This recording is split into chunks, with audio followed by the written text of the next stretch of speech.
ছাত্র সমাজের ডাকে দলে দলে নবান্ন অভিযানে যোগ দিন।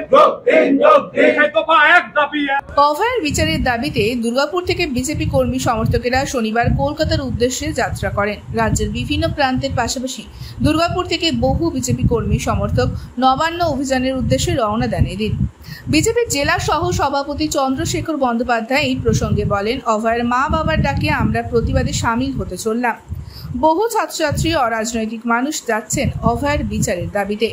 অভয়ার মা বাবার ডাকে অভয়ার মৃত্যুর 1 বছর উপলক্ষে বিচার না পাওয়া, তদন্তে অগ্রগতি রোধ করা, মুখ্যমন্ত্রীর সরাসরি হস্তক্ষেপে এবং রাজ্য প্রশাসন এতটাই সক্রিয়ভাবে এই তদন্তকে ব্যাহত করার চেষ্টা এবং সর্বোপরি এর বিচারের দাবিতে আজকে শয়ে শয়ে দুর্গাপুর থেকে ছাত্রছাত্রী আপামর জনগণ অভয়ার মা বাবার ডাকে পৌঁছাচ্ছেন।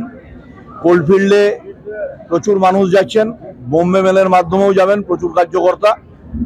সকলে মিলে একসাথে হাওড়ায় পৌঁছে নবান্নের উদ্দেশ্যে শান্তিপূর্ণভাবে গণতান্ত্রিক পদ্ধতিতে মমতা ব্যানার্জির পদত্যাগের দাবিতে মিছিল সংগঠিত করে সেই মিছিলে সকলে অংশগ্রহণ করবে। শয়ে শয়ে মানুষ কলকাতার উদ্দেশ্যে আজকে রাখি বন্ধনের দিন, পবিত্র রাখি বন্ধনের দিন, ভাই বোনের কাছে রাখি পরে সকলে ট্রেনে চড়ে কলকাতার উদ্দেশ্যে যাচ্ছে। Bureau report, ANM news. আরও খবরের আপডেট পেতে সাবস্ক্রাইব করুন আমাদের ইউটিউব চ্যানেলটি আর বেল আইকনে ক্লিক করুন নোটিফিকেশনস পেতে।